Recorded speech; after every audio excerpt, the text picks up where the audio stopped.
On the news tonight, Kwara State government to enhance standard of education in the state. 2022 revised appropriation passes second reading on the floor of the Kwara State House of Assembly. Kwara State Police Command arrests kidnappers and rescue abducted victims in Shao Moro local government area. Plus updates from the world of entertainment and sports. This is the Nigerian Television Authority NTA ILORIN NewsTonight. Good evening and welcome, and I am Olajide Bello. Many thanks for joining us. Governor Abdulrahman Abdulrazak of Kwara State has restated his administration's commitment to raising the standard of education through the provision of adequate infrastructure and motivation of education workers. He made the promise at an interactive meeting with secondary school principals held at the Kwara State Banquet Hall. Raliat Ibrahim reports. The gathering was to interface and find areas where further improvements can be made in the education sector. Governor Abdulrahman Abdulrazak described the way he met education in the state in 2019 as pathetic, saying past administrations left it in ruts. He, however, promised to continue to restore the lost glory of education in the state. You all know that Kwara used to lead in education in northern Nigeria.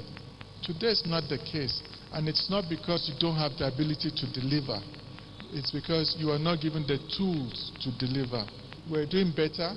Nobody wants to go back to where it was yesterday. Concerns earlier raised by the principals include need for more teachers, especially in sciences and languages, supply of textbooks, laboratory equipment, and in-service training for teachers, among others.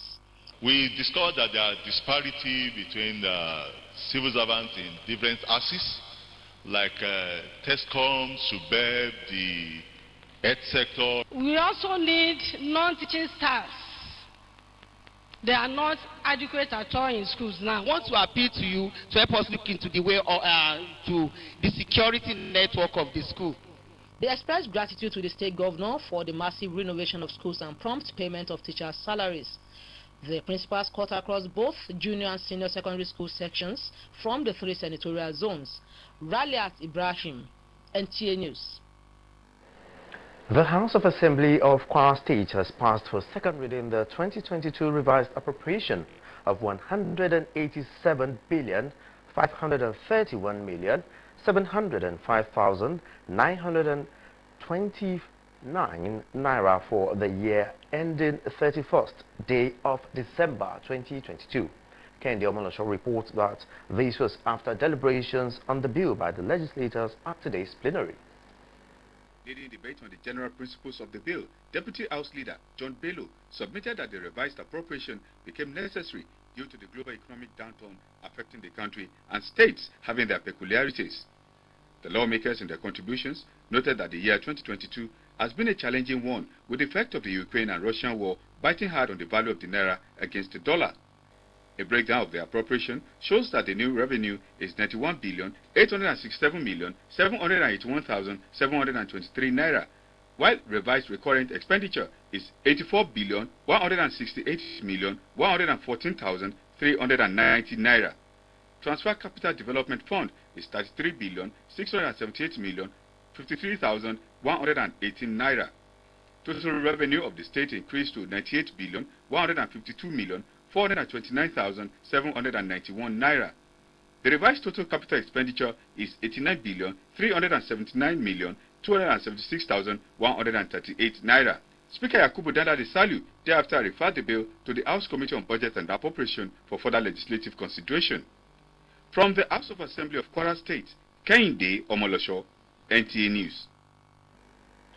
The Kwara State Police Command has rescued Afsat Lawal and Hassan Taufik Lawal, who were abducted yesterday at Shao Moro local government area of Kwara State after an intensive search and rescue operation by the command's tactical teams supported by vigilantes and hunters. A statement by the police public relations officer Ajayo Kasami indicates that the kidnappers were accosted in the bush while sharing the ransom collected from the family of the victims. 2 of the kidnappers that suffered gunshot injuries during the encounter were arrested and taken to the University of Ilorin Teaching Hospital, where they were confirmed dead. Exhibits recovered from the kidnappers include one Honda Accord saloon car with registration number Lagos GJ52 LSR, one single barrel gun, and an unspecified amount of money. Effort is still being intensified to get other fleeing members of the gang arrested for prosecution. The rescued victims have been reunited with their family after being certified medically stable. A group of youth under the auspices of civilian staff of the Nigerian Police Force have appealed to the Nigeria Police Service Commission to reinstate their appointments and also ensure full payment of their 18 months' salary. The spokesperson of the group, Solio Abdul-Fatai, made the appeal during a peaceful protest in Ilorin, the Kwara State capital, to press home their demands. Abdul-Wahid Bibire has the details.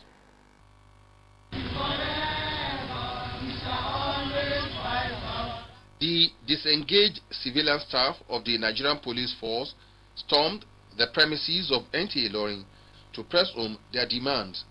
According to the spokesperson of the group, Saliu Abdul-Fatai, they were employed in the year 2021 on salary grade level 3 step 2, but were shocked to receive disengagement letter months after their employment without being paid. On the 10th of August, there was a disengagement letter circular going out that all the civilian staff were disengaged.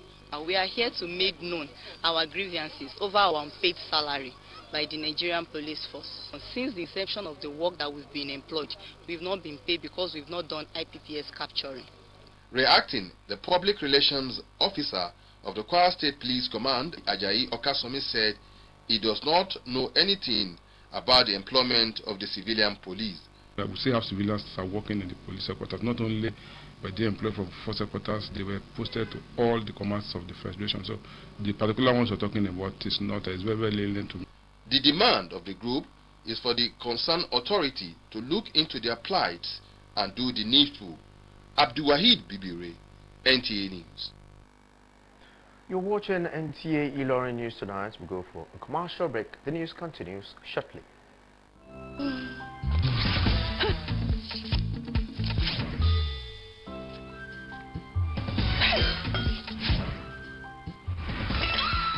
What won't be all this mess? Mr. Andy, what do they measure up and down? so you don't know, say our level don't change. Now the measure space we go contain everything where I go buy when I win my 1 million for FCMB Millionaire Promo. Win and change your levels with FCMB Millionaire Promo. Just download the FCMB new mobile app to open accounts easily. Deposit minimum of 5K for the new accounts. Make you come visit wincity.fcmb.com to play and win. If you be FCMB customer, just deposit your 5K to your FCMB account. More deposits go give you more chance to win. Bros, I don't open FCMB account and I don't put money inside. Hey, we still dey use am. FCMB Millionaire Promo, levels go change. Glad to know you're still there, and if you're just joining us, this is NTA ILORIN News Tonight. As part of efforts to restore peace between the Olota of Oduowa and the Kingmakers, the Kwara State government has ordered a peace meeting between the parties to resolve their differences. Aisha Abubakar Yahya was at Oduowa in Okero local government area of Kwara State, and she brought back details of the meeting that was almost foiled. Although the Olota's palace was under lock and key on getting to Oduowa, Okero local government area of Kwara State, this did not deter the meeting by the Kingmakers from holding amid tight security.